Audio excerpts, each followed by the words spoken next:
जानी भक्तीचा जिव्हाळा तोची दैवाचा पुतळा अनक नये माझे मना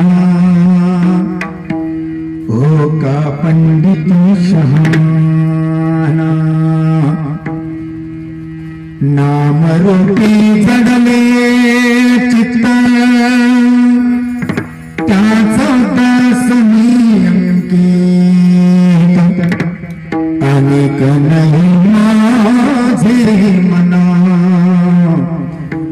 हो का पंडित शहाणा तुका म्हणे नवविध भक्ती जाणे तोची शुद्ध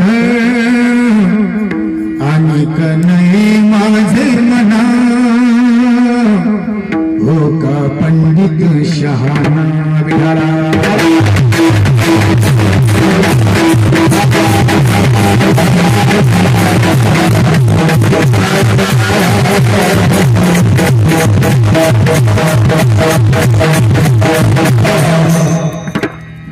यन्माया वशवर्ती विश्वमखिलं ब्रह्मादि देवासुरा यत्सत्त्वादमृषं भाति सकलरज्जो यथा हि ब्रह्मः यत्पादपल्लवमेकमेव हि भवाम्बोधे स्थितिर्षावतां वन्देऽहं तमशेषकारणपरं रामाख्यमिशं हरिं नानापुराणनिगमागं समतं यत् रामायणे निगदितं कच्चिदन्यतोऽपि स्वान्तसुखाय तुलसी रघुनाथ गाथा भाषा निबन्धमति मञ्जुलमातनोति मुख होई बाचाल पंगु चढ़ई गिरवरगहन जासु कृपासु दयाल द्रवो सकल कलिमल दहन इतना तो करना स्वामी जब प्राण तन से निकले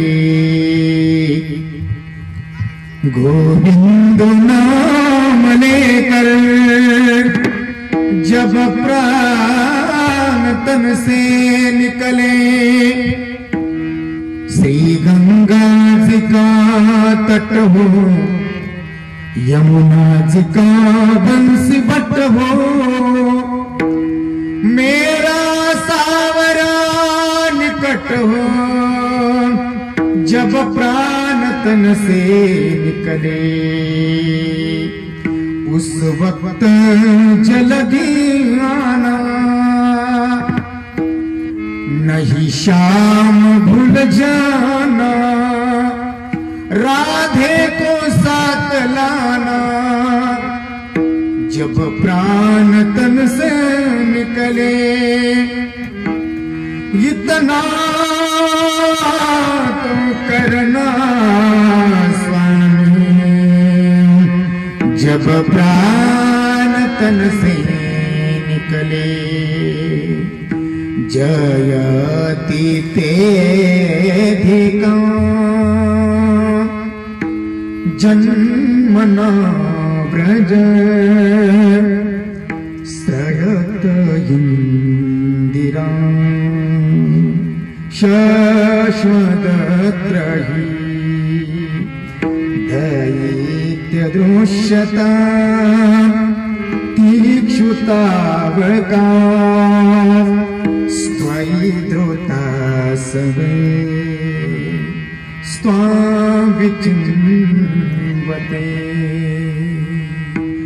शारदुदाशये साधुजातस सरसी जोदर श्रीमुषादृशा मुक्ताबाई नामो त्रिभुवन पावन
जाणे भक्तीचा जिव्हाळा तोची दैवाचा पुतळा अनेक नये माझे मना होका पंडित शहाणा आकरण करुणावरून आलय भक्तवांच्या कल्पतरू रुक्मिणी प्राण संजीवन भगवान श्री पंढरीनाथ ज्यांनी गीतेवर ब्रह्मांडाची लहरी प्रगट केली तसे असलेले तो महाविष्णू ज्ञानोबराया प्रगळ बुद्धिवंतांच्या बुद्धिवाईने उलगडणारं कोड मराठी माणसाच्या मनावर अधिराज्य करणारा जगविख्यात साधू इंद्राणीच्या काठावर एक उठलेलं भक्तीचं वादळ श्रीमंत जगद्गुरु तुकोबाराय ज्यांनी आपल्या आईच्या गर्भामध्ये स्वराज्याचं स्वप्न उभं केलं ते स्वप्न सत्यात उतरवण्यासाठी आपले प्राण आहुतीला लावलेत असे असलेले छत्रपती शिवाजी महाराज या छत्रपती शिवाजी महाराजांच्या मातीमध्ये वैष्णवाच्या दरबारामध्ये काही लोक म्हणतील गणेश महाराज वैष्णवाच्या दरबारामध्ये हो मंदिर कोणाचं आहे हा म्हणजेच ते वैष्णव आहे तुम्हाला थोडं शास्त्राकडे नेतो मी ऐका निम्ना गानाम यथा गंगा देवानाम अच्युतो यथा वैष्णवानाम यथा शंभू पुराणानम मिदम ततः सर्व देवांमध्ये देव विष्णुदेव श्रेष्ठ आहे सर्व नद्यांमध्ये नदी गंगा नदी श्रेष्ठ आहे आणि सर्व वैष्णवामध्ये वैष्णव श्रेष्ठ आहेत भोलेनाथ म्हणून या वैष्णवाच्या दरबारामध्ये संपन्न होत असलेला हा सोहळा अखंड हरिनाम सप्ताह तथा ज्ञानेश्वरी पारायण गुणीजन मंडळ जर पाहिली तर वयाने ज्ञानाने गणेश महाराजांपेक्षाही महान आहे कीर्तनकारापेक्षा मला स्वर द्या हा स्वर बंद झाला तर मला बोलता येत नाही कीर्तनकारापेक्षाही श्रेष्ठ मंडळी आहे ती हा सांगू तुम्हाला थोडं भागवतामध्ये नेतो ऐका प्रल्हाद स्थालधारी तरलगती तयाचे उद्धव कंशधारी विनाधारी सुररसी ईश्वर कुशल तया रागत करता अर्जुनो भूतो इंद्र बादे मदंग जय जय सुखरा कीर्तनेते तुम्हारा यत्राग्रे भाव वक्ता सरसर चनैया व्यास पुत्रो बबुव महर्षी व्यास सांगतात सर्व कीर्तनकारांपेक्षा श्रेष्ठ कीर्तनकार माझा मुलगा आहे लोकांनी प्रश्न केला महाराज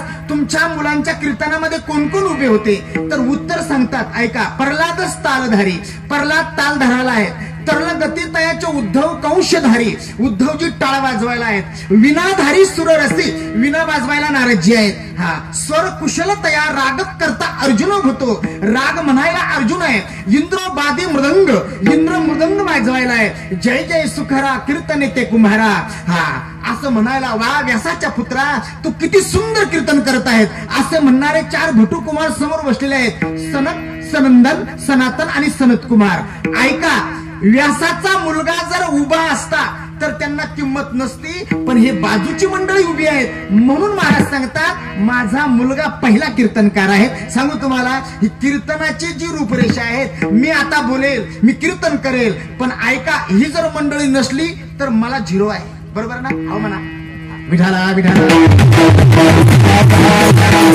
म्हणून सर्व गुरुजन मंडळींना गणेश महाराजांचा जय हरी हा आवाज आपल्यापर्यंत पोहोचवतात आमचे दादा. दादांचं नाव लक्ष्मण दादा. दादांना कोटी कोटी धन्यवाद. तुम्हा मायबापांचं दर्शन मला ज्यांनी घडवलं आमचे विष्णू दादा गुंजाळ, दादांनाही कोटी कोटी धन्यवाद. पिंपळगाव हा की तुम्हा मायबापांचं मला दर्शन घडवलं त्यांनी.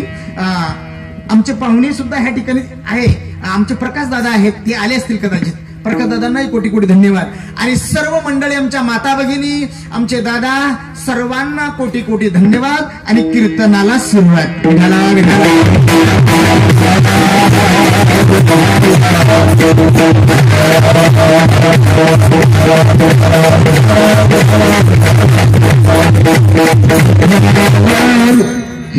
या ठिकाणी ज्ञानेश्वरी पारायण चालू आहेत. आमचे गुरुबंधू रामदास महाराज पवार का, बरोबर का? हा ही व्यासपीठावर आहेत. मार्गदर्शक आमचे शिवाजी महाराज काळे, महाराजांनाही कोटी कोटी धन्यवाद. या ठिकाणी मला दादांनी काही नाव सांगितलं, मला आठवत नाही बा. या ठिकाणी हा परिसर दादा लक्षपूर्वक ऐका, इतका भाग्यवान आहे, एवढा भाग्यवान आहे. खरोखर आपण कुठली तरी पुण्याई करेल असावी.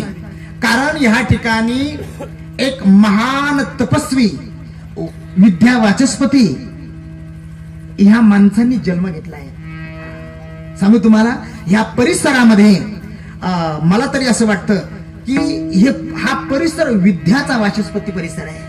म्हणून ह्या ठिकाणी अण्णा गेले असतील असं वाटत असेल आपल्याला, पण अण्णा गेले नाही आहेत, ह्या परिसरामध्ये आहेत, महाराष्ट्रामध्ये अण्णा आहेत. एकदा टाळी वाजवा.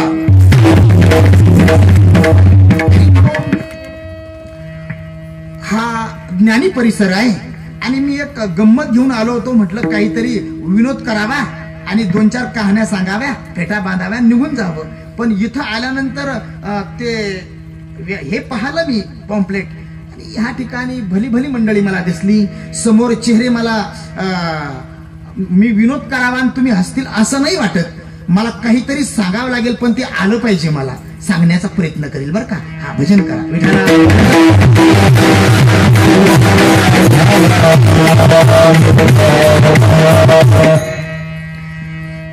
जाणे भक्तीचा जिव्हाळा तोची दैवाचा पुतळा, अनिक नाही माझे मना होका पंडित शहाणा. प्रस्तुत कीर्तन रूपी सेवेसाठी घेतलेला अभंग जगतवंदनीय जगद्गुरु महाराष्ट्र भूषण वैराग्याचे महामेरू देहोचे सुप्रसिद्ध साधू जगमान्य संतमान्य संत श्री संत ज्ञानेश्वर तुकोबारा यांचा हा 4 चरणाचा अभंग संतपर प्रकरणातील अभंग घेतलेला आहे. विठाला विठाला.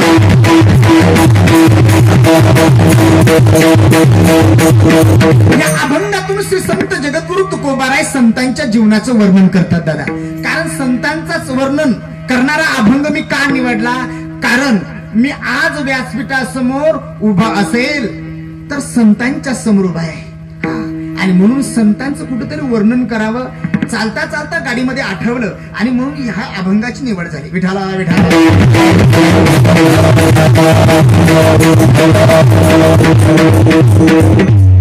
या अभंगातून श्री संत जगद्गुरु तुकोबाराय संतांच्या जीवनाचं वर्णन करतात. श्री संत जगद्गुरु तुकोबाराय बोलतात की जी संत मंडळी आहेत त्या संत मंडळींनाच मी खऱ्या अर्थाने दैववान किंवा दैवाचे पुतळे असे म्हणतो. दादा खरं सांगू, ज्या वेळेला तुकोबाराय सारखे महात्म्य संतांच्या जीवनाचं वर्णन करतात ना, त्या वेळेलाच खऱ्या अर्थाने त्या वर्णनाला, चिंतनाला, स्तुतीला काहीतरी महत्व येत असतं. तुमच्या माझ्यासारखा जीव संतांचं वर्णन करत नाहीत असं मी म्हणत नाही, परंतु तुमच्या तुमच्या माझ्यासारख्या जीवाने संतांचं वर्णन करणे आणि श्री संत जगद्गुरु तुकोबाराय सारख्या महात्म्याने संतांचं वर्णन करणे यात फार असा मोठा फरक आहे. थोडं तत्वज्ञानाच्या परिभाषेतून बोलतो, ऐका. हा, तुमच्या आमच्या सारख्याने संतांचं वर्णन करणं मला तरी असं वाटतं याला तटस्थ वर्णन असं म्हणता येईल. आणि श्री संत जगद्गुरु तुकोबाराय सारख्या महात्म्याने संतांचं वर्णन करणे याला स्वरूप वर्णन असं म्हणता येईल. याच्या पुढचा शब्द बोलतो, लक्षपूर्वक ऐका. प्रत्यक्ष भगवंताला सुद्धा संतांचं वर्णन करता येईल असं म्हणता येत नाही. का? भगवंताला सुद्धा संतांचं यथार्थाने वर्णन करता आलं नाहीत बाबा. तुमच्या आमच्याकडनं संतांचं वर्णन करता येईलच असं या ठिकाणी येतच नाही.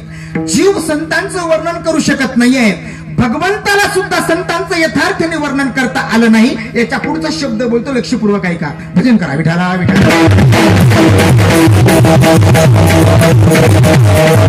जीवाला संतांचं वर्णन करता आलं नाही, भगवंताला संतांचं वर्णन करता आलं नाही. मग संतांचं वर्णन करणारा कोण आहे याबद्दल थोडा महाराजांनी उलटा शब्द वापरला, मी तुमच्या समोर मांडतो. संतच संतांबद्दल यथार्थाने बोलू शकतात असं म्हणण्यापेक्षा ज्यांना यथार्थाने संतांच्या जीवनाचं वर्णन करता येते त्यांनाच संत म्हणा. विठाला विठाला. संत कोण? जे संतांना ओळखतात ते. संत कोण? जिकडे जातील तिकडे वसंत ऋतूसारखे जे वातावरण निर्माण करतात ते. संत कोण? आपल्या स्वतःचा भावसागर संपलेला आहे व दुसऱ्यांना भावसागरामधून तारून नेणारे. संत कोण?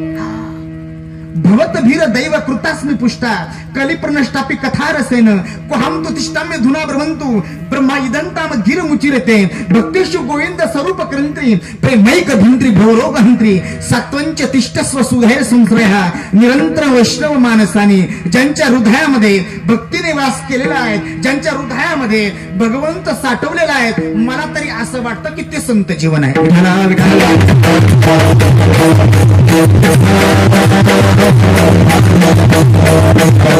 आहे संत. मी देव आहे प्रवृत्ती ज्यांची संपली आणि मी ब्रह्म आहे वृत्ती ज्यांची माळवून गेली ते आहेत संत.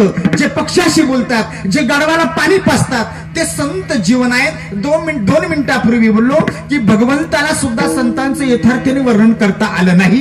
काही चतुर मंडळी म्हणत असेल, गणेश महाराज तुम्ही सांगतात की संतांना भगवंताला संतांचं वर्णन करता आलं नाही. अहो कधी ज्ञानेश्वरी आपण वाचलीत का? अहो कधी गीता आपण वाचलीत का? आम्ही ज्ञानेश्वरी वाचणारे लोक आहात. ज्ञानेश्वरीमध्ये प्रत्येक अध्यायामध्ये भगवंताने संतांचं वर्णन केलं आणि तुम्ही फेटा बांधून सांगता की भगवंताने संतांचं वर्णन केलं नाही. हो मान्य आहे, कुठं कुठं केलं तेही आपल्या डोळ्यासमोर ठेवतो. भजन करा विठाला विठाला. गीतेबद्दल किंवा ज्ञानेश्वरी बद्दल बोलायचं झालं तर एका वाक्यात एका अध्यायाचा अभिप्राय मी आपल्या समोर ठेवतो. चला पुढे. गीतेच्या दुसऱ्या अध्यायापासून गीतेला खऱ्या अर्थाने प्रारंभ झाला बाबा. कितव्या अध्यायापासून बोला जा. दुसऱ्या अध्यायामध्ये स्थित प्राज्ञ म्हणून भगवंताने जे वर्णन केलं ते तुमचं आमचं नाही, ते संतांचं वर्णन केलं. तिसऱ्या अध्यायामध्ये कर्मयोग्याचं असं म्हणून वर्णन आलं. चौथ्या अध्यायामध्ये निष्काम कर्म करणारा असा कोण महात्मा आहेत हे वर्णन भगवंताने संतांचं केलं. पाचव्या अध्यायामध्ये नैव किंचित करोमिती युक्त मन्य तत्वविद पश्यन श्रुमण स्पर्शन जिग्रन नशनन गच्छन सोपन स्वशन प्रलपन विसृजन घूर्णन निमिषन निमिषन नपी इंद्रियानी इंद्रियार्थी वर्तन ते इति धारयन असं म्हणून जे वर्णन केलं ते तुमचं आमचं नाही, ते संतांचंच आहे. 6व्या अध्यायामध्ये तो देवाचाही देव जाणी जे. 7व्या अध्यायामध्ये ते एकची लीला तरले सर्व भावे मज भजले आईलेची तडी सरले मायाजळ असं म्हणून भगवंताने जे वर्णन केलं ना बाबा ते संतांचंच आहे. 8व्या अध्यायामध्ये धूम्र मार्ग अनुचर हे मार्ग सांगत असताना भगवंताने संतांचंच वर्णन केलं. 9व्या अध्यायामध्ये मन मला समर्पित करणारा राजगुह्य राजविद्या सांगत असताना शेवटच्या श्लोकामध्ये भगवंताने संतांचंच वर्णन केलं. 10व्या अध्यायामध्ये त्या विभूती असं म्हणून वर्णन आलं. 11व्या अध्यायामध्ये विश्वरूप दर्शन दाखवलं. ते दर्शन सगळ्यांना प्राप्त होत नाही, ते कुणाला प्राप्त होतं, त्यांचा अधिकार काय असावा लागतो हे 11व्या अध्यायामध्ये भगवान परमात्मा शेवटी सांगत असताना संतांचंच वर्णन केलं. 12वा अध्याय तर भक्ती योगच आहे. 13व्या अध्यायामध्ये ज्ञानी महात्मा, 14व्या अध्यायामध्ये गुणातीचं, 15व्या अध्यायामध्ये निर्माण मोहा जित संग दोषा असं म्हणून जे वर्णन केलं ते तुमचं आमचं नाही की म्हणून चोराचं नाही, ते संतांचंच केलं. 16व्या अध्यायामध्ये दैवी संपत्तीवान म्हणून वर्णन आलं. 17व्या अध्यायामध्ये सात्विक गुणाने युक्त असणारा असा कोण महात्मा आहे याबद्दल भगवंताने जे काही केलं ते संतांचंच वर्णन करण्याचा प्रयत्न केला. आणि 18वा अध्याय तर एक गीतच आहे. गीतेच्या ज्ञानेश्वरीच्या प्रत्येक अध्यायामध्ये भगवंताने संतांचं वर्णन केलं, परंतु यथार्थाने करता आलं नाही. भगवान परमात्मा संतांचं वर्णन करण्यासाठी बसले. मला स्वर द्या. आत्मज्ञानी चोखडी, आत्मज्ञानी चोखडी इथपर्यंत भगवंताने संतांचं वर्णन केलं. आणि भगवान परमात्मा म्हणून बसले, संत ही माझीच रूपडी. आत्महत्येचं पातक. मला एक सांगायचं आहे, भगवंताने संतांचं वर्णन केलं नाहीत का? गीतेच्या ज्ञानेश्वरीच्या प्रत्येक अध्यायामध्ये भगवंताने संतांचं वर्णन केलं, परंतु भगवान परमात्मा स्वतःच वर्णन कधी करून बसलेत पत्ता लागला नाही. आणि जो स्वतःच वर्णन करतो त्याला आत्महत्येचं पातक लागतं. महाभारतामध्ये खूप सुंदर प्रसंग आला, म्हणून स्वतःचं वर्णन कोणी करू नये, स्वतःची स्तुती कोणी करू नये. स्तुतीबद्दल वर्णनाबद्दल सुंदर प्रसंग आला महाभारतामधला. एका मिनिटात मांडतो, भजन करा.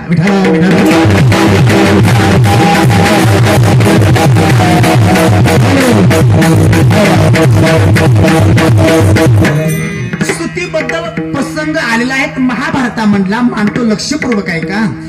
काय आहे? कर्ण आणि धर्मराज या दोघांची गाठ पडली रणांगणामध्ये. कुठं पडली? बरं कहाणी सांगून हसावू नको ना. मला चिंतन मांडू ना. आहो ना. कर्णाचा अधिकार धर्मराजापेक्षा धनुर्विद्येच्या बाबतीत किती पटीने जास्त. कर्ण समोर आला म्हणून धर्मराजाला पळून जाता येत नाही, म्हणून धर्मराजाने युद्ध करण्याचा प्रयत्न केला. घनघोर असं युद्ध सुरू झालं. कर्णाने धर्मराज जर्जर करून सोडले.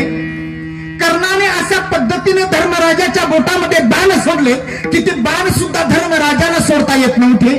नाविलाजाने धर्मराज रणांगणामधून पळून गेले.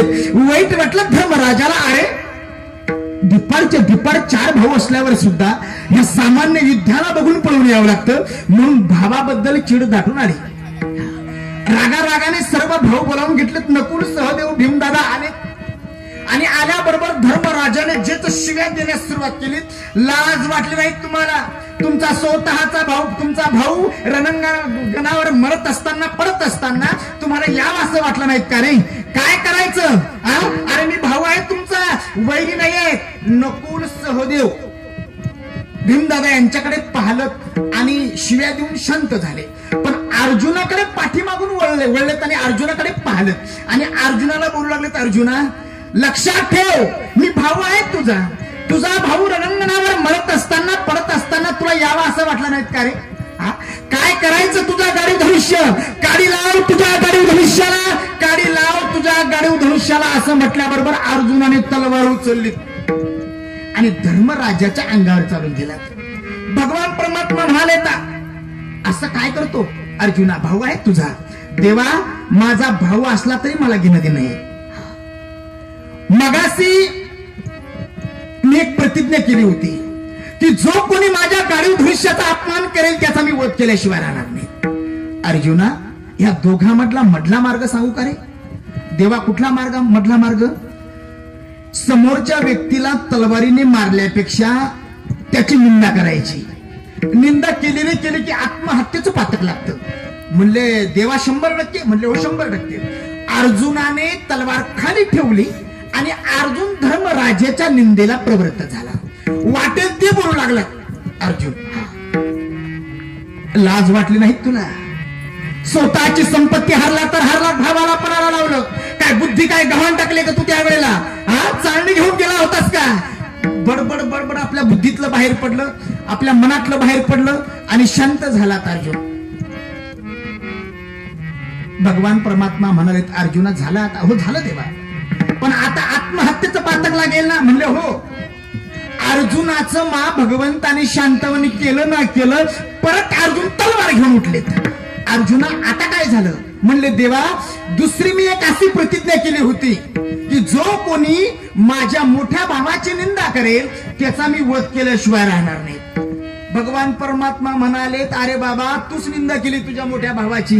हा म्हणले मग काय करायचं देवा, मला मरायचंय. म्हणले एक काम कर, स्वतः मरायचं असताना त्यावेळेला तलवारीने मान कापायची नाही. मग त्यावेळेला एकच काम करायचं, आपल्या मुखाने स्तुती केली रे केली की आत्महत्येचं पातक लागत असतं. म्हणून आपल्या मुखाने स्तुती कर, आपल्या मुखाने स्तुती केली की ते आत्महत्येचं पातक लागतं. म्हणून ज्ञानोबा ज्ञानेश्वरीमध्ये बोलतात, पूज्यता डोळा न देखावी, सुकृती कानी न ऐकावी.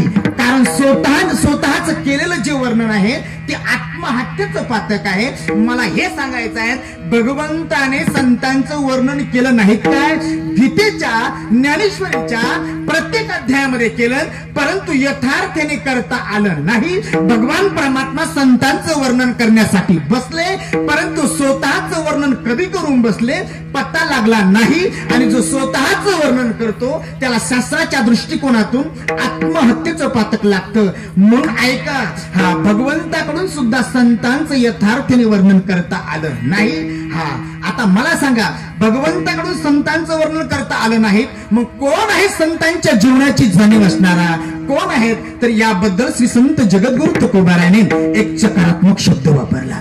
कोण आहे संतांच्या जीवनाची जाणीव असणारा?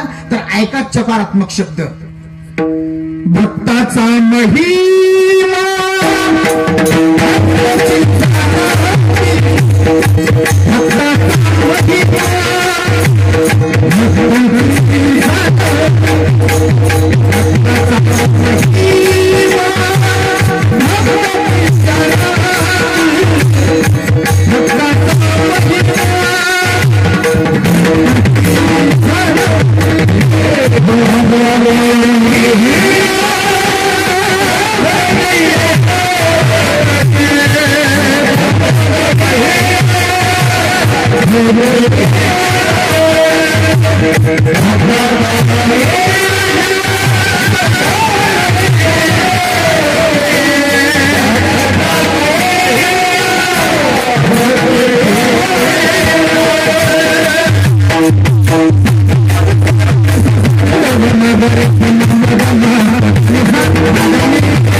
हे महाराज आमच्या दादांनी गुंजाळ दादांनी कुठून आणलं हे भूत? कळताना याला गाणं म्हणतात बरं का. एक मला थोडं गाण्याची थोडी सवय आहे बाबा. हा, म्हणून कोणी राग येईल असं करू नका. हा, त्या गाण्यामध्ये ज्याला गाण्याची सवय आहे तो गाणं आणतोच, कुठलाही कीर्तनकार असेल. म्हणून थोडी गाण्याची झलक म्हणून घेतली बरं का, माफ करा. भक्ताचा महिमा, भक्ताची जाणती आणि दुर्लभ त्या गती अनेकासी. थोडी व्याकरणी भाषा आहे, समजण्यासाठी एक मुद्दा मांडतो म्हणजे आपल्याला कळेल ते. तू इथलाच का बाळा? भक्ताचा महिमा, भक्ताची जाणती चकारात्मक शब्द आहेत, समजण्यासाठी मुद्दा घ्या. हा दृष्टांत हा सिद्धांत पटवण्यासाठी असतो, हसवण्यासाठी नाही. ऐका दृष्टांत. नाव काय आपलं? विशालने मला फोन केला. म्हणले गणेश महाराज बोलतात? म्हणले हो. म्हणले महाराज आमच्या भावाला मुलगा झाला. म्हणले बर. म्हणले 12 आहे, त्या दिवशी तुमचा कीर्तनाचा कार्यक्रम आहे, येणार का तुम्ही? म्हणले हो. तारीख लिहून घेतली आणि त्यावेळेला 4 व्हीलर नव्हती, हातात बॅग आणि कुठला रे तू? मालेगाव. त्या कोपऱ्यापर्यंत मी पोहोचलो. नाव काय आपलं? मी 2-4 मुलांना विचारलं. म्हणले मला विशाल भाऊचं घर दाखवता? चला चला म्हणले. चला चला. गेलो मी त्यांच्याकडे. कीर्तन वगैरे झालं आणि दुसऱ्या दिवशी त्यांनी खूप मोठा कार्यक्रम ठेवला होता भंडाऱ्याचा, पूर्ण गाव पंगत. जेवायला बसले लोक आणि जेवायला बसल्यानंतर 2-4 लोक आम्ही असं उभं राहिलो. विशालने मला हाक मारली. म्हणलं महाराज चला, पंक्ती बसल्या, चला जेवायला. मी म्हटले विशाल मी एकटाच का? अरे म्हणले एकटे कशाला, नंतर महिलाची पंगत बसेल. कशासाठी? जेवण्यासाठी. 2-4 लोक जे उभे आहेत, चला बसा जेवायला. आम्ही 2-4 लोक आलो, जेवायला बसलो.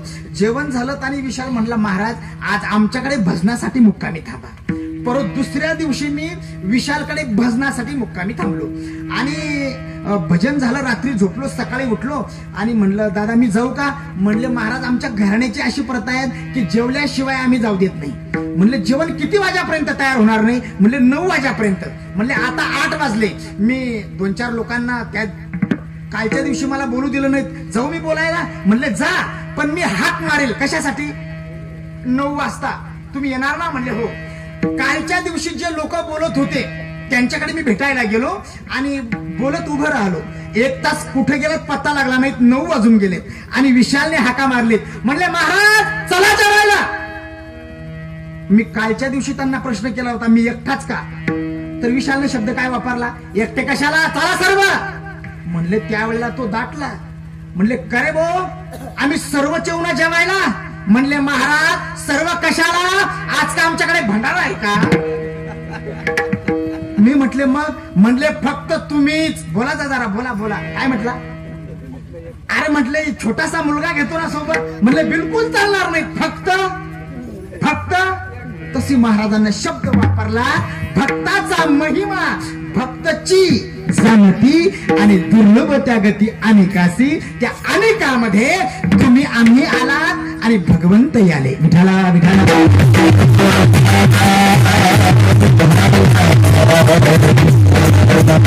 ठीक आहे, भगवंताकडून संतांचं यथार्थाने वर्णन झालं नाही, परंतु तुमच्या आमच्याकडनं संतांची स्तुती का झाली नाही याच्या पाठीमागचं कारण बाबा. मी जयराम बाबाकडे सिद्धपीठामध्ये होतो अभ्यासासाठी. तर बाबा स्तुती या शब्दाबद्दल सकाळी 5 वाजता तेच बोलायचे. हा पुराव लिहा रे, स्तुतीबद्दल मला बोलायचं आहे. हा तर स्तुतीबद्दल ते बोलता एक वाक्य बोलले की स्तुती नावाची ही एक मुलगी आहे. मी ते लिहून घेतलं. स्तुती नावाची ही एक कन्या आहे, बरं ती तरुण आहे, अविवाहित आहे, अजून तिचं लग्न झालेलं नाही. कुणाचं? स्तुतीचं. बरं तिच्याशी कोणी प्रयत्न करावा तर तो तिला सहन होत नाही. आपण तिच्याशी प्रयत्न करतो सर्वजण लग्न करण्याचा. कुणाशी? स्तुतीशी. पण ती स्तुती तुमच्या आमच्याकडे डुंकून सुद्धा पाहत नाही. आपण पटत नाही स्तुतीला. आणि स्तुतीला जे आवडतात, ज्ञानोबार आहे, तुकोबार आहे, ते बोलतात न करावी स्तुती माझी, संत जनी ह्या वचनी होईल अभिमान. हा संतांकडे ती पाहते की मी यांच्याशी लग्न करते, पण संत त्या स्तुतीकडे डुंकून सुद्धा पाहत नाही, म्हणून स्तुतीचं अजून लग्न झालेलं नाही. ऐका, आता तुम्ही आम्ही जी स्तुती करतो त्या स्तुतीमध्ये वस्तुस्थिती प्रगट झाल्याशिवाय राहत नाही. तुम्ही आम्ही जी स्तुती करतो त्या स्तुतीमध्ये वस्तुस्थिती प्रगट झाल्याशिवाय राहत नाही. पहा, वस्तुस्थिती ह्या शब्दामधलं पहिलं आणि तिसरं अक्षर काढून टाका. खाली जे उरतं त्याचं नाव आहे स्तुती. स्तुती. हा, तुम्ही आम्ही जे करतो ना ती स्तुतीच आहे. परंतु ऐका, ज्ञानोबाराय तुकोबाराय जी स्तुती करतात ते अगोदर त्या पदावर आरूढ होतात. आपण त्या पदावर आरूढ होत नाही. त्या पदावर आरूढ झाल्यानंतर जे जे वर्णन करतात ज्ञानोबाराय तुकोबाराय त्याला स्वरूप वर्णन असं म्हणतात. जोपर्यंत तुम्ही आम्ही त्या पदावर आरूढ होत नाही तोपर्यंत केलेलं वर्णन हे सगळं तटस्थ राहतं. तटस्थ वर्णनामध्ये लक्षण हे लक्षण सोडून जात असतं. स्वरूप वर्णनामध्ये लक्ष हे लक्ष स्वरूप होत असतं. अजून एक वेदांतातला एकच मुद्दा म्हणतो, समजण्यासाठी परत एक मुद्दा म्हणतो. हा, दादा इथलेच का आपण नाव सांगा. पंढरीनाथ दादांकडे मला यायचं होतं भजनासाठी किंवा कीर्तनासाठी. आलो मी, गावात शिरलो आणि एका मुलांना विचारलं, म्हणले का हो पंढरीदादाचं घर मला दाखवता. एक मुलगा म्हणला, चला महाराज मी दाखवतो पंढरीदादाचं घर. म्हणले पहा पहा पहा, ते आलं पंढरीदादाचं घर. म्हणले कोणतं आहे. म्हणले कावळा बसलेला आहेत ना. म्हणले हो. मग जो कावळा बसलेला आहे ते त्या पंढरीदादाचं घर. जाऊ का मी. म्हणले जा. मी एक नजर त्या मुलाकडे पाहिली, एक नजर त्या कावळ्याकडे पाहिली आणि मुलगा परतत का नाही कावळा उडून चालला गेला. कोणाच्या घरी जाऊ. मी पाठीमागे परतलो. पाठीमागे मी परतलो. त्या मुलाला सांगितलं, भाऊ कावळा तर उडून चालला गेला, कोणाच्या घरी जाऊ. हा, जो कावळा त्या घरावर बसलेला आहे ते पंढरी दादाचं घर आहे. हे त्या घराचं तटस्थ लक्षण झालं दादा. पाठीमागे मी परतल्यानंतर म्हणले, भाऊ कावळा तर उडून गेलात ना. एक मुलगा म्हणला, महाराज चला मी दाखवतो पंढरीदादाचं घर. म्हणले पहा पहा, तो निळ्या रंगाचा दरवाजा आहेत ना. म्हणले हो. जो निळ्या रंगाचा दरवाजा आहे ते पंढरीदादाचं घर. आता निळा रंग त्या दरवाजातून उडेल काय बोला. का उडणार नाही. कारण तो निळा रंग त्या दरवाजाशी एक रूप बनलेला आहे, म्हणून त्याला स्वरूप वर्णन असं म्हणतात. अजून सोपं बोलू का. हा, सासूबाई जवायाचं जे वर्णन करते, काय काय काय, सासूबाई जवायाचं जे वर्णन करते त्याला तटस्थ वर्णन असं म्हणतात. आणि संत संतांचं जे वर्णन करतात त्याला स्वरूप वर्णन असं म्हणतात.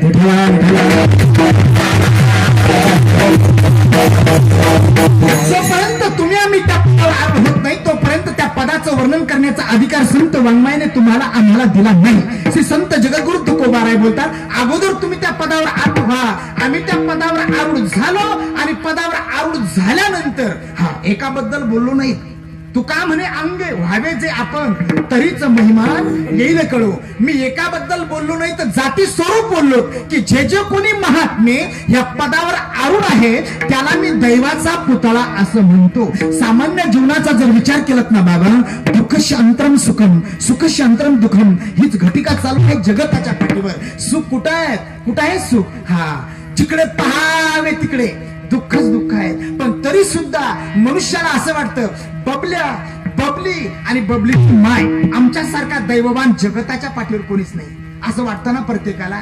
पण ऐका, ज्यांच्या जीवनामध्ये दुःखाने कधी स्पर्श केला नाही असा महात्मा ह्या सामान्य मनुष्याच्या तुलनेत जर उभा केला तर तो महात्मा किती दैववान ठरेल. तो इतका दैववान ठरेल, एवढा दैववान ठरेल, त्याच्या इतका दैववान जगताच्या पाठीवर दुसरा कोणीच नाही. त्यांनी केलेली जी साधना आहेत ती किती सोपी आहे याचा विचार श्री संत जगद्गुरु तुकोबाराय अभंगाच्या प्रथम खराने भक्तीचा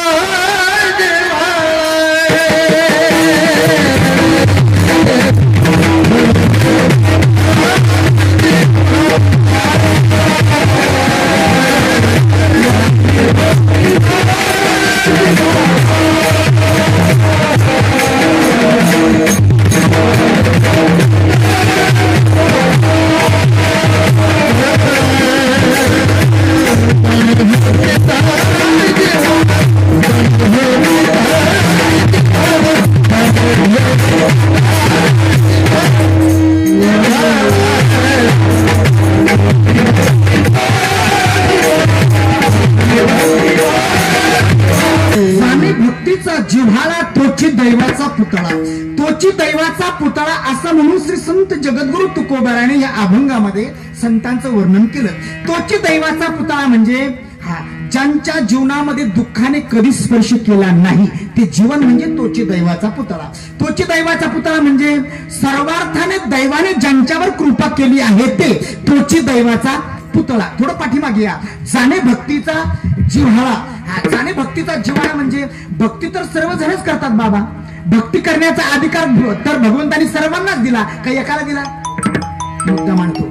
भारतामध्ये निवडणुकीमध्ये उभा राहण्याचा अधिकार किती लोकांना आहे बोला? 18 वर्षापासून सर्वांना आहे. मग सर्वच निवडून येता का? अरे सर्व जर निवडून आले तर कोणीतरी हार घालायला पाठीमागे पाहिजेत का नाही? तू बिराणी मी बिराणी, पाय धुवायला कोण दिल पाणी? भारतामध्ये निवडणुकीमध्ये उभा राहण्याचा अधिकार सर्वांना आहे, पण कोणीतरी एखादा निवडून येतो. तसं तत्वज्ञानामध्ये भक्तीच्या जिव्हाळ्यामध्ये भक्ती करण्याचा अधिकार भगवंतांनी सर्वांना दिला, पण कोणीतरी जिव्हाळा जाणणारा एखादा महात्मा असतो, त्याला श्री संत जगद्गुरु तुकोबाराय दैवाचा पुतळा असं म्हणतात. ते दैव म्हणजे काय, त्याचा पुतळा म्हणजे काय, एवढा विस्तार मी करत नाहीत. आमचे फक्त 30 मिनिटं बाकी राहिले. जाणे भक्तीचा जिव्हाळा. जिव्हाळा ह्या पदाचा अर्थ मूर्तिमंत रूप होतो बाबा. त्या शिलोड भागामध्ये न काढताना रक्त निघालं. काय काय काय रक्त काढताना रक्त निघालं की आम्ही म्हणतो अरे जिव्हाळी लागली, जिव्हाळी लागली. आपण काय म्हणता? तेच ना. मला वाटलं काही वेगळं आहे. माणूस मेल्यानंतर तेच आहे ना. पंक्ती बसल्या मा, लक्षपूर्वक ऐका, तुम्हाला नाही विचारत आता. पंक्ती बसल्यानंतर अगोदर काय वाढता? बोला जा. हा इकडनं कुठून तर पाहते पोरं हुशार आहे. आमच्या आजा म्हणत्या, आमच्या आजा म्हणत्या गोड. गोड कस काय वाढन? पत्तरवाळी कुठं वाढते ना अगोदर? जवळपास सर्वांकडे सारखं आहे. किंवा वीर खणताना विहिरीला झरा लागला की आपण म्हणतो पाटील आमच्या विहिरीला पाणी लागलं. जिव्हाळा ह्या पदामध्ये 2 गोष्टी असायला पाहिजे बाबा. पहिली गोष्ट त्यामध्ये पाण्याचं सातत्य असायला पाहिजे. दुसरी गोष्ट त्यामध्ये ओलावा असायला पाहिजे. पाण्याचं सातत्यही असायला पाहिजे आणि ओलावाही असायला पाहिजे. या 2 गोष्टी लागल्या की मग मनुष्य म्हणतो आमच्या विहिरीला पाणी लागलं. तसं तत्वज्ञानामध्ये सुद्धा 2 गोष्टी महत्वाच्या आहेत. भक्तीच्या जिव्हाळ्यामध्ये 2 गोष्टी महत्वाच्या आहेत. पहिली गोष्ट ज्ञानाचं सातत्य असायला पाहिजे आणि दुसरी गोष्ट प्रेमाचा ओलावा असायला पाहिजे. प्रेमाचा ओलावा नसेल तर मी किती भक्ती केली तरी ती भक्ती म्हणता येत नाही. अंतकरणामधून प्रेम पाहिजे हो. आता अंतकरणामधून प्रेम करणारी मंडळी जगताच्या पाठीवर खूप कमी आहे. पत्नी पतीवर प्रेम करते, काही मिळतं म्हणून उगाच नाही, उगाच प्रेम करत नाहीत पत्नी, काहीतरी मिळतं म्हणून. मला हे सांगायचं आहे, कुणीही कुणावर प्रेम करत असेल तर हेतू ठेवून प्रेम करतं बाबा. मुलगा आईवर प्रेम करतो हेतू ठेवून, आई मुलावर प्रेम करते हेतू ठेवून, भाऊ बहिणीवर प्रेम करतो हेतू ठेवून, बहीण भावावर प्रेम करते हेतू ठेवून. कुणी कुणावर प्रेम करत असेल तर हेतू ठेवून करतात. सब पैसे के भाई दिल का साथी नहीं कोई, अपने पल्लों में पैसा होए सब कोई सलाम करे, अपना पैसा निकल गया तो कोई ना मीठा बोले, सब पैसे के भाई.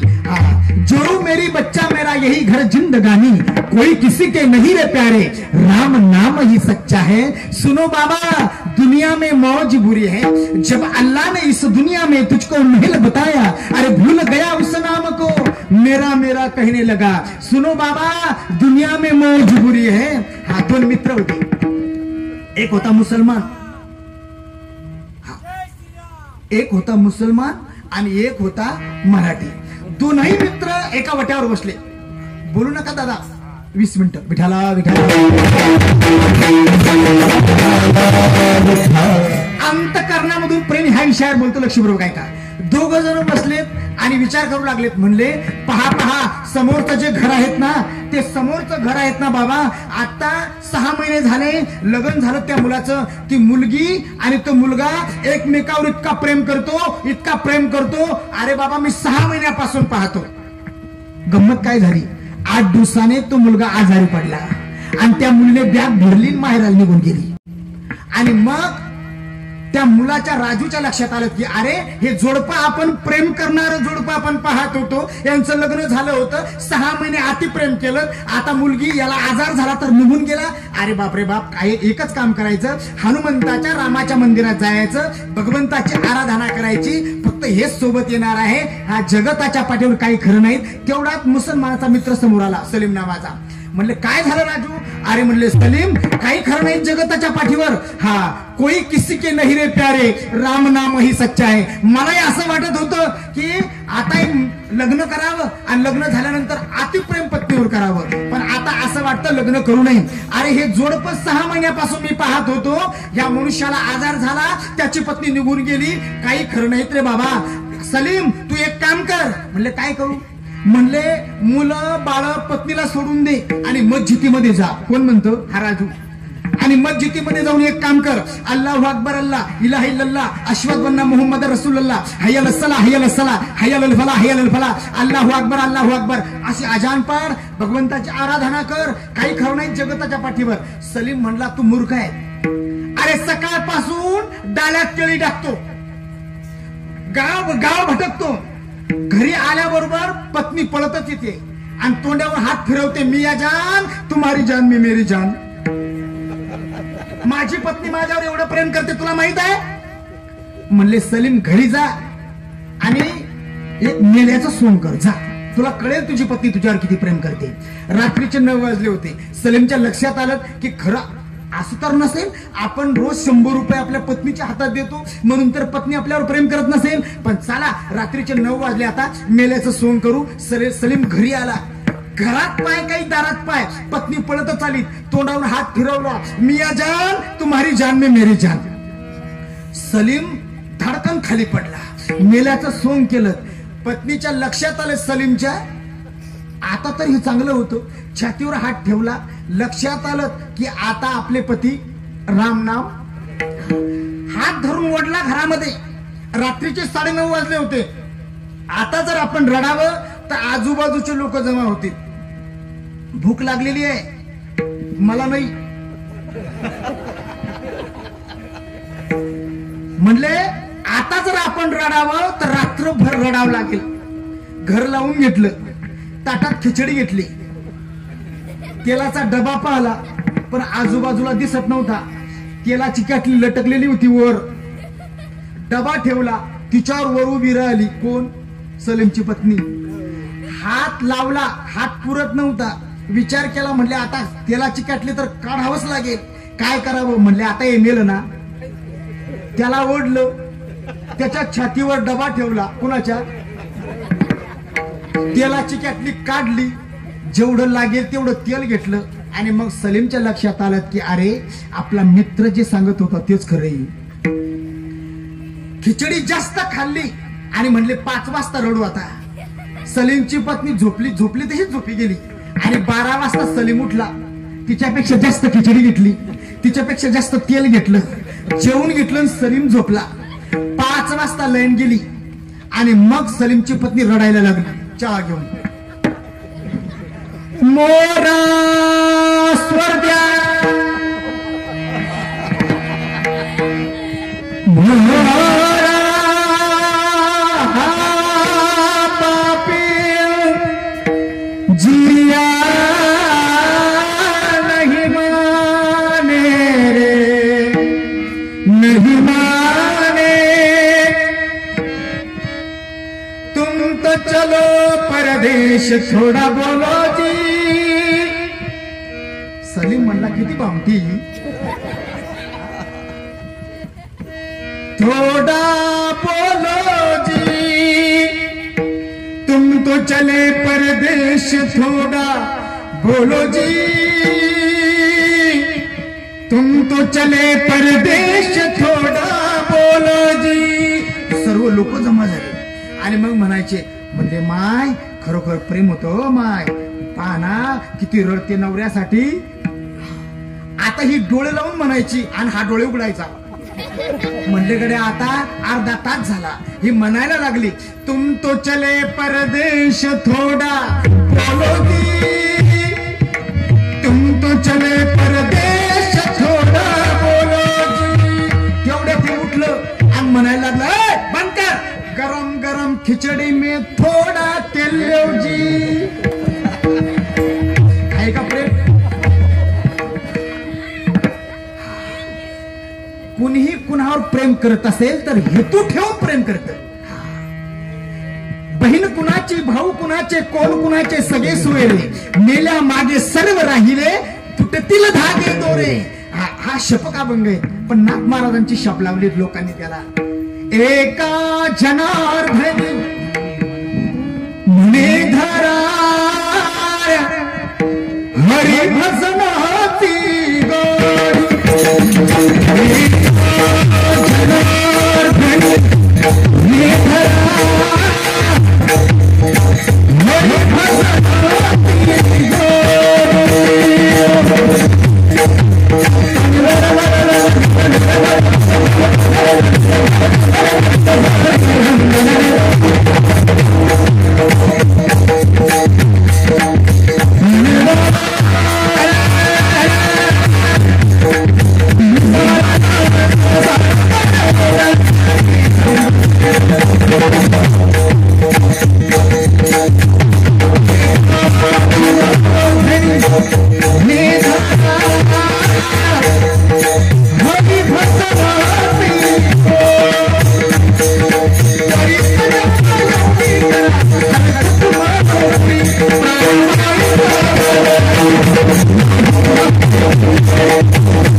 सुनो बाबा,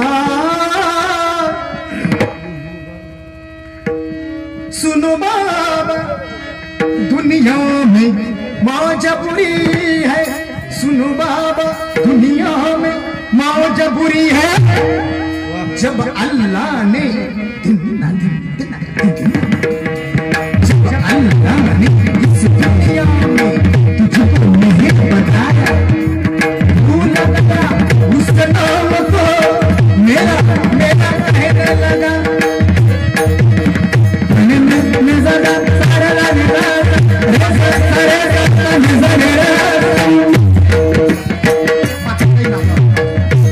जोरू मेरी बच्चा मेरा यही घर जिंदगानी, कोई किसी के नहीं रे प्यारे, राम नाम ही सच्चा है. मला हे सांगायचं आहे, अंतकरणामधून जर प्रेम नसलं, त्यांनी किती भक्ती केली तर ती भक्ती म्हणता येत नाही बुवा. बर बर बर हा, अंतकरणामधून प्रेम आहे परंतु ज्ञान नाही, त्यांनी किती भक्ती केली तरी ती भक्ती म्हणता येत नाही. अंतकरणामधून प्रेम आहे, ज्ञान आहे, परंतु कर्म नाही, त्यांनी किती भक्ती केली तरी ती भक्ती म्हणता येत नाही. कर्मगती खूप कठीण आहे. हा, रामायणामध्ये कर्मगती आली. रामायणामध्ये जो 61वा आहे राम भगवान, कितवा? हा, तुम्हाला माहित आहे मी 61 का शब्द वापरले? कारण सूर्यापासून आले ते.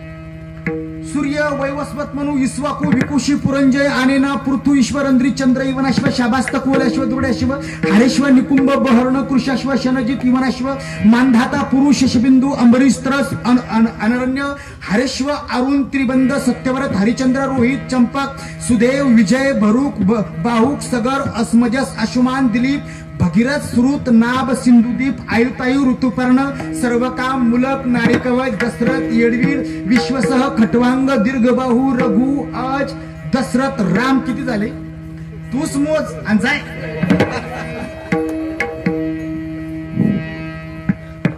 रामायणामध्ये कर्मगती सांगितलीत बाबा. ज्याचे कर्म घेती झोले, तेथे कोंडाचे नासार. कर्मगती सांगितली तुम्हाला, पण आमचा वेळ जवळजवळ संपत आला. मला हे सांगायचं आहे, ज्ञान आहे, प्रेम आहे, कर्म आहे, परंतु उपासना नाहीत. त्यांनी किती भक्ती केली तरी ती भक्ती म्हणता येत नाही. ज्ञान, प्रेम, कर्म आणि उपासना या 4 गोष्टी ज्यांनी घडवल्या जीवनामध्ये, तेव्हा महाभारत म्हणतं की हा दैवाचा पुतळा म्हणण्याच्या लायकीचा होतो. पण ऐका, श्री संत जगद्गुरु तुकोबाराय महाभारताच्या पुढे गेले. श्री संत जगद्गुरु तुकोबाराय बोलतात, ज्ञान, प्रेम, कर्म आणि उपासना या 4 गोष्टी घडवून सुद्धा ज्यांनी भक्तीचं अधिष्ठान असं प्राप्त केलं नाहीत ना, तो केवढाही पंडित असला, केवढाही शहाणा असला, तर तो आमच्या मनाला पटत नाही. अभंगाच्या दुसऱ्या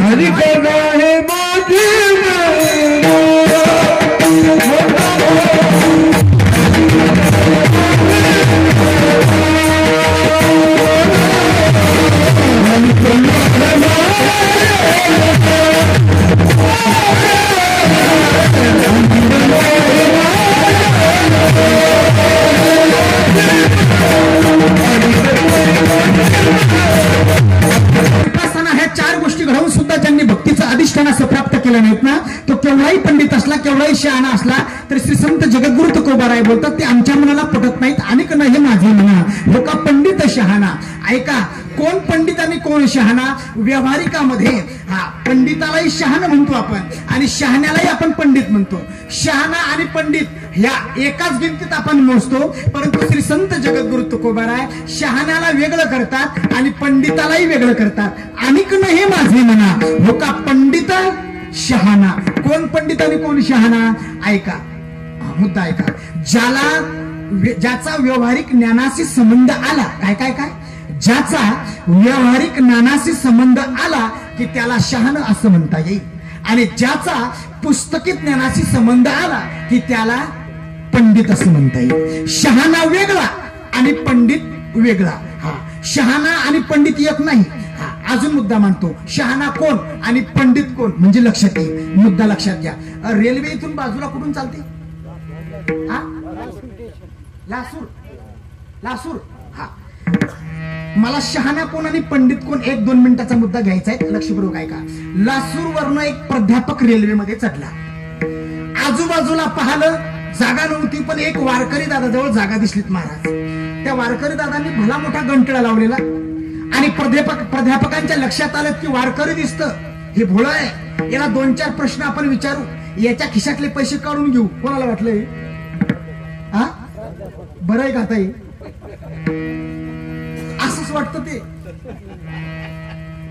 प्राध्यापक म्हणायला लागले, बाबा कुठे चाललात आपण? म्हणले पंढरपूर. बरं म्हटले, तुम्ही पंढरपूरला चाललात, मी पंढरपूरला चाललो. म्हणले आपण एकमेकाला प्रश्न विचारू ना, कोडी घालू ना. प्राध्यापकांना असं वाटलं की जगताच्या भारताच्या पाठीवरचे प्रत्येक पुस्तक आपण वाचून चाळणी करून सोडले. आपण याला प्रश्न विचारू, ह्या वारकरी दादाला आपल्या प्रश्नाचं उत्तर देता येणार नाही. आणि वारकरी दादांनी कुठलाही प्रश्न केला तर 1 मिनिटात आपण याचा प्रश्नाचं उत्तर देऊ.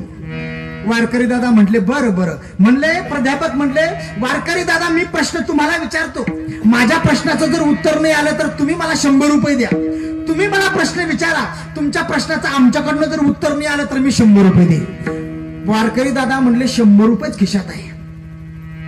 प्राध्यापकजी मी तुम्हाला प्रश्न विचारतो, माझ्या प्रश्नाचं जर उत्तर नाही आलं तर तुम्ही 100 रुपये द्यायचे. तुम्ही मला प्रश्न विचारा, तुमच्या प्रश्नाचं जर उत्तर नाही आलं तर मी 5 रुपये देईन. पट्ट का? प्राध्यापकांना असं वाटलं 5-5 रुपये का होईना काढून घेऊ.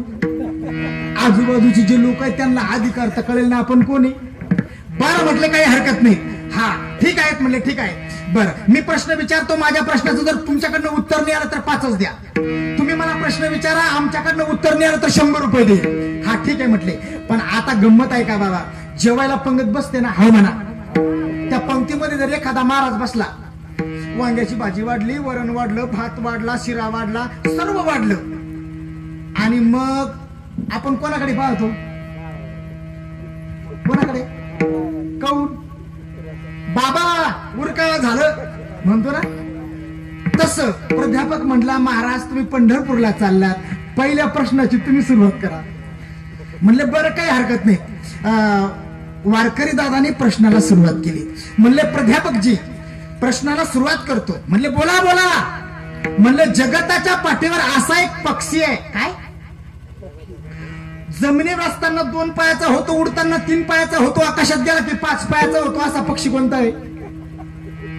प्राध्यापक डोकं खाच व्हायला लागला मा. कोणता प्रश्न असेल असा, पक्षी असेल असा? म्हणले अर्धा तास वेळ द्या. म्हणले स्टॉप येईपर्यंत वेळ घ्या. प्राध्यापक विचार करायला लागला की असा कोणता पक्षी असेल जमिनीवर असताना 2 पायाचा होतो, उडताना 3 पायाचा होतो, आकाशात गेला की 5 पायाचा होतो, असा पक्षी कोणता असेल बाबा? अर्धा तास निघून गेला आणि राग आला प्राध्यापकांना. आम्ही जे म्हणतो ते नाही. एरंड्या रागाला 100 रुपये खिशातून काढले. कोणी? वारकऱ्या, हे 100 रुपये घे. वारकरी दादा म्हणले द्या. वारकरी दादांनी 100 रुपये घेतले खिशात ठेवले. म्हणले 100 रुपये घेतले ना? म्हणजे हो. सांग मग आता कोणता पक्षी असा की जमिनीवर असताना 2 पायाचा होतो, उडताना 3 पायाचा होतो, आकाशात गेला की 5 पायाचा होतो? पक्षी सांग का गळ चिपी धरू? वारकरी दादा हसले म्हणाले, प्राध्यापकजी अरे असा पक्षीच नाही. अरे असा पक्षीच नाही, हेच त्याचं उत्तर आहे. मग हे तर मलाही माहित होतं. वारकरी दादा म्हटले मी का जीप धरून ठेवली होती का? सांगायचं असतं असा पक्षीच नाही. 2 जण रेल्वेच्या खाली उतरले. वारकरी दादांनी 100 रुपये काढले. म्हणले दादा 4 10 द्या, 1 50 द्या, 2 5 द्या. दिले दुकानदार दादांनी. 95 रुपये वारकरी दादांनी खिशात ठेवले. 5 रुपये प्राध्यापकांना दिले. 95 रुपयाचा कोणाचा फायदा झाला? वारकरी दादा शान आहे आणि प्राध्यापक पंडित आहे. विठ्ठला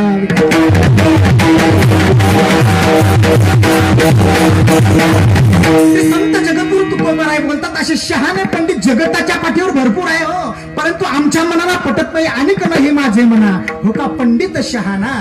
हा पण ऐका, ज्याच्या चित्तवृत्त त्या परमात्म्याकडे धावतात असा जर कोणी महात्मा असला तर मी त्याचा दास होतो. नामरूपी झरले चित्त त्याचा दास मी. 5 मिनिटं घेऊ का? वेळ संपलाय. 5 मिनिटं घेऊ का? हो मा घेऊ 5 मिनिटं घेऊ का? हा म्हणा. विठ्ठला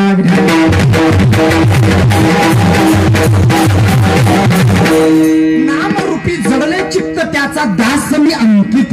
हा चित्तात रूप जडलेलं आहे, सर्वांना कल्पना आहे. सर्वागती राम देहा देही एक. हा बरोबर आहे. पण चित्तात नाम जडणं म्हणजे हो अखंड वाणीला तेच वेळ लागणं की मोहना ती वाणी कोणी थांबवू शकत? विषयी विसर पडला निशेष अंगी ब्रह्मरस ठसावला. माझी मत झाली अनावर वाचा छंद ह्या नामाचा याती कुळ माझे गेले हरपुनी श्रीरंगा वाचोनी आणून येणे. यशवंती म्हणाली बाई सांगू तुला मी दही घेऊन गेले. अनेक गवळणी होत्या. 5-50 नाही कितीतरी 100-200 गवळणी. म्हणले कुठं निघाल्या होत्या? गवळणीचा थाट निघाला मथुरे हाटा. रात्री कीर्तन कथा त्याच्यामुळे सर्व आवाज बसला. तिथपर्यंत मी पोहोचू शकत नाही. गोप घेवणी निधी धावला तो जगजेठी गवळणीचा थाटा निघाला मथुरे हाटा. बाई मथुरेला गेलेत.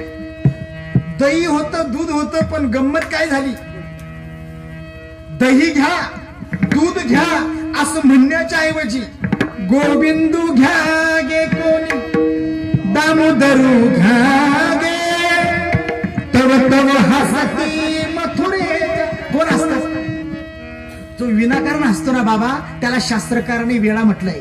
खादन्न गच्छामी हसन्न जल्पे गतन्न स्वचामी कृतन्न म्हणणे द्वाभ्याम तृतीयोन भवामी राजन किम कारणम भवामी भोजमूर्खः. हा जो विनाकारण हसतो तो मूर्ख आहे. 5 मूर्खापैकी. मग आता गवळण हसत होती. तव तव हसती. हा ती वेडी होती का? नाही. ती गवळण म्हणू लागलीत बाई त्याला मी पाहिलं. कुणाला? पाहिला पाहिला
गोष्टी हारून जाव्या.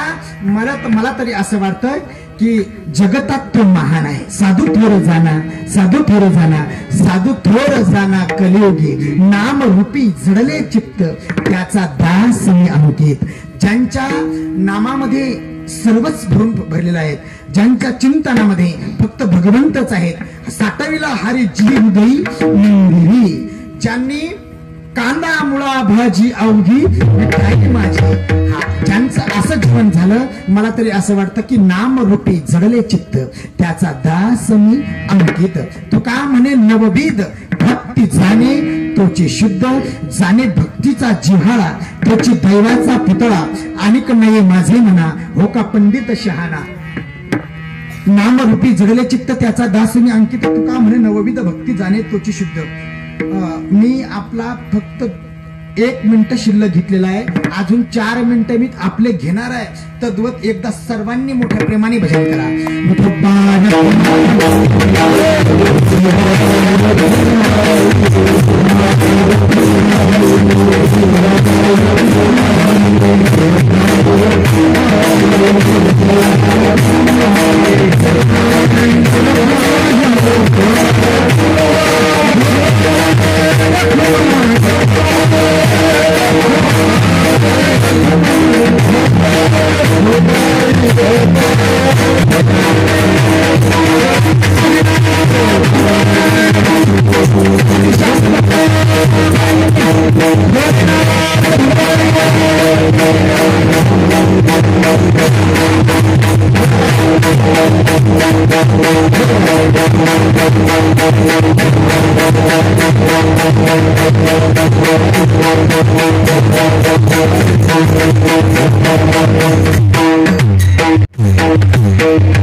भोलेनाथाच्या दरबारामध्ये संपन्न होत असलेला सोहळा. आमच्या बांधवांना, आईंना, दादांना एक नम्रतेची विनंती आहे. जीवन जगत असताना दादा असं जीवन जगा, असं जीवन जगा की वैराने सुद्धा आपली स्तुती करायला पाहिजे. मित्र आपली स्तुती करतात यात अजिबात नवल नाहीये. नवल तेव्हा आहे की वैरी आपली स्तुती करतो, आणि याच्यासाठी हरिचिंतन आहे, याच्यासाठी नामस्मरण आहे. आपण प्रभूचं चिंतन का घ्यावं? आपण भगवंताच्या नामचिंतनाचा विचार का करावा? तर आपल्या घरादारामध्ये सुख समृद्धी नांदावी, आपल्या घरामध्ये भगवंत राहावा. आई आपल्या घरामध्ये जर विचार नसला तर त्या ठिकाणी भूत राहत, आणि आपल्या घरामध्ये जर परमार्थाचा विचार असला तर भगवंत राहतात. म्हणून विचार खूप महत्वाचा आहे. ज्याच्या घरामध्ये विचार नाही, ज्याच्या घरामध्ये विचार नाही आहेत, त्यांच्या घरादारामध्ये सुख समृद्धी नांदत नाही आहेत. म्हणून महाराज सांगतात, सारासार विचार करा उठा उठी, नाम धरा कंठी. म्हणून विचार जर नसला तर फजिती झाल्याशिवाय राहत नाहीये. ऐका, 25 जानेवारीला हेडमास्टरने कपडे आणले शिवून, आणि रात्री 9 वाजता घालून पाहिले हेडमास्टरने. उद्या 26 जानेवारी होती महाराज. आता ते कपडे घातल्यानंतर पॅन्ट झाली लंबी, आणि रात्री 9:30 वाजता बायको जवळ गेले. ती काही गरज होती का? म्हणले गड्या उद्या 26 जानेवारी आहेत, पहा बरं कपडे कसे झाले. म्हणले पहा बरं पॅन्ट किती लंबी झाली ती. अरे म्हणले हो हे बरोबर आहे. घरात गेले बेडरूम मध्ये, हेडमास्टर पॅन्ट काढली, दुसरी पॅन्ट घालून घेतली, ती पॅन्ट घेऊन आलं बायको जवळ 9:30 वाजता. म्हणले 4 बोट पॅन्ट कापून तुरपाई मारून ठेवून दे बरं. म्हणले ती पॅन्ट कापायला रिकामी नाही. मी पॅन्ट घेतली, आपल्या मुलीकडे गेले हेडमास्टर. म्हणले बबली 4 बोट पॅन्ट काप. म्हणले पप्पा 10वीचा अभ्यास आहे. ती पॅन्ट घेतली आणि आपल्या आईकडे गेले हेडमास्टर. म्हणले आई उद्या 26 जानेवारी आहे, 4 बोट पॅन्ट कापून तुरपाई मार. म्हणले बापा मला काय दिसतं.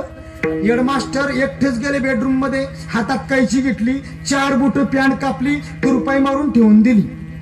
10 वाजले, बाईने विचार केला. म्हणले माय पतिराजाचं बंदूक व्हायला पाहिजे. आता उठायची काही गरज होती का? हातात पॅन्ट घेतली, 4 बोट पॅन्ट कापली, तुरपाई मारून ठेवून दिली. 10:30 वाजता मुलीचा अभ्यास झाला. म्हणले पप्पाचं मन दुखवलं मी. हातात पॅन्ट घेतली बाईने, 4 बोट पॅन्ट कापली, मुलीने तुरपाई मारून ठेवून दिली. 12 वाजता म्हातारीला कुठे झोप आली. म्हणले ह्या दोन्ही पोरींनी पॅन्ट कापली नसन. हातात पेन घेतली आजीने, एका बाजूला एक ईद कापली, एका बाजूला एक ईद कापली, तुरपाई मारलेली ठेवून दिली. 5:30 वाजता हेडमास्टर उठले, आंघोळ केली, अंगावर पळली. पाहता काय दादा कोणत्याच झाला.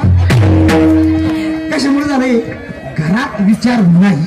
विचार नसला तर फजिती झाल्याशिवाय राहत नाही. म्हणून विचार हा परमार्थाचा महत्वाचा आहे. म्हणून ऐका मा दादा, विचार महत्वाचा आहे. दुसरा मुद्दा आमच्या जवान बांधवांना सांगण्यात, ह्या भागात ती गोष्ट घडत नाहीये, पण आपल्या आई वडील जर बाजूला असेल किंवा वृद्धाश्रमामध्ये असेल तर घेऊन या बाबा, घेऊन या आणि बाजूला कोठ्यात ठेवा. बायकोच्या चुरून भाकर अशी चुरगाळा आणि फेका, पाप नाही लागणार. ते कुत्र्याला किती खर्च करतो आपण माहित आहे? शिल्लोड भागामध्ये एकाने कुत्र्याला खर्च केला, अगोदर केला 7,000 आणि रोज 1,000 रुपये खर्च आहे त्याला. त्यांनी पट्टा आणला, चांदीची पॉलिश लावली, त्याला काही गरज होती का कुत्र्याला? आणि रोज काळ्या पिशवीत घेऊन येतो. रोज कुत्र्याला एवढा खर्च आहे का आई वडिलाला? वृद्धाश्रमामध्ये जर असेल ना दादा तर घेऊन या, गोठ्यात ठेवा आई वडिलाला. आणि कुत्र्याला भाकर फेकतो ना, अशी फेकून भाकरी मारा. ती आजी उचलेल, बाबा भाकरी उचलेल आणि दोनही भाकरी चुरतील. आणि म्हातारी म्हणेल, ऐकलत का आपला दादा आपल्याला फेकून भाकरी मारतो. मुंबईमध्ये खात्या कपड्यावाले आपल्याला गरम चपात्या देत होते, भाजी गरम देत होते आणि चुरत असताना नरम होत होती ती चपाती आणि आनंदाने आपण जेवत होतो. पण म्हाताऱ्याचे शब्द ऐका, आवडे लक्षात ठेव, ज्या वेळेला मी चपाती चुरत होतो त्यावेळेला मला अनेक सरकारी लोक विचारत होते, बाबा जेवण करताय? हो. कुणाचं जेवण आहे? तर मी खाली मुंडी घालून त्या दादांना सांगत होतो, हे जेवण तर सरकारचं आहे रे बाबा, हे सरकारचं जेवण आहे. पण आता लक्षात ठेव, बाहेरून जर हे लोक जातात ना, एखाद्याने जर प्रश्न केला, बाबा काय करताय? तर मान उंच करून सांगेल, जेवण करतो पाटील, जेवण. एखाद्याने जर विचारलं कुणाचं जेवण आहे तर छातीवर हात ठेवून सांगेल, माझ्या दादाने कमवलेली भाकरी आहे, माझ्या दादाने कमवलेलं जेवण आहे. लक्षात ठेवा दादा, कुत्र्याला किती फिरवणार ना, एक दिवस कुत्र तुम्हाला चावल्याशिवाय राहणार नाही. आई वडिलाला फेकून भाकरी मारा, एक दिवस ते आई वडील तुम्हाला आशीर्वाद दिल्याशिवाय राहणार नाही. आई वडिलांची सेवा ही सर्वात महान आहे. जो आई वडिलांची सेवा करतो त्याला कुठल्याही गोष्टीची कमी नाही. त्याच्याजवळ दुःख येत नाही, त्याच्याजवळ पैशाची कमी राहत नाही. जो आई वडिलांची सेवा करतो, करून पहा प्रयत्न, तो श्रीमंतही राहतो. म्हणून आजपासून सर्वांनी आपल्या आई वडिलांची सेवा करा. या ठिकाणी आमच्या विष्णुदादांनी मला फोन केला आणि इतक्या लांब बोलवलं. दादांना कोटी कोटी धन्यवाद की हे सर्व गुणीजन मंडळी, परिसरातील मंडळी, सर्व परिसरातील मंडळी, या मंडळीची मला भेट झाली. साऊंड सिस्टम वाले दादा मला भेटले. सर्वांना कोटी कोटी धन्यवाद, सर्वांना कोटी कोटी धन्यवाद करतो. इथनं जवळपास 100 किलोमीटर अंतर मोहाळ म्हणून गाव आहे. अगोदर 13-14 वर्ष आळंदीला होतो आणि नंतर परत 13-14 वर्ष मुक्ताईनगरला थांबलो आणि आता 3 वर्षापासून रामकथा भागवत कथा करता करता करता इकडे परिचय झाला. आणि आमच्या गावाजवळच एका एकरामध्ये आम्ही 3 वर्षापासून एक संस्थान खोललं. त्या ठिकाणी 35-40 मुलं आहे. एका एकरामध्ये जवळपास 1 कोटी रुपये त्याला खर्च लागला दादा, पण 1 रुपयाही कुणाचा पावतीचा घेतला नाही. 1 रुपया घेतला नाही. ते संस्थान बांधायला की पावती द्या, त्यासाठी लकी ड्राफ्ट करा, त्यासाठी कुठंतरी काही सांगा, अशी आजपर्यंत कुठलीही गोष्ट केली नाही. ती संपूर्ण संस्थेचं काम झालेलं आहे. त्या ठिकाणी आनंदात आमची मुलं राहतात. आणि परत आता 7 ते 8 महिने झाले एक मुक्ताई नगरून मी आल्यामुळे आमच्या शिल्लोड तालुक्यामध्ये मुक्ताईचं मंदिर नव्हतं, तर त्या ठिकाणी जवळपास 12 ते 14 लाख रुपये त्या मंदिराला लागले आहेत. मंदिर 99% पूर्ण झालं आहे आणि त्या मंदिरात ज्यांनी देणगी दिली असेल तो भाग्यशाली आहे. बाकी गणेश महाराजांनी ते सर्व केलं. म्हणून आमच्या सर्व परिसरातील मंडळींना एक विनंती आहे, 30 एप्रिल ते 5 मे भव्य आणि दिव्य त्या ठिकाणी सोहळा आहे. संजय महाराज पाचोर यांचा काल आहे. सर्व विद्वान मंडळी त्या ठिकाणी आहे. सर्वांनी एक नम्रतेची विनंती आहे आमच्या माता भगिनींना, आमच्या दादांना की 30 एप्रिल ते 5 मे आमच्या गुरुबंधूंना की त्या ठिकाणी एक दिवस का होईना सर्व हाजरी लावायला या. तुमची मी वाट पाहिल. झालेली सेवा जोग महाराज आदिशक्ती मुक्ताबाई भोलेनाथ बाबा यांना अर्पण करतो आणि ह्या ठिकाणी थांबतो. तुमचे 5 मिनिटं मी शिल्लक घेतले, मला माफ करा. परत झालेली सेवा जोग महाराज आदिशक्ती मुक्ताबाई यांना अर्पण करतो. या ठिकाणी थांबतो. एकदा भजन करा. ज्ञानेश्वर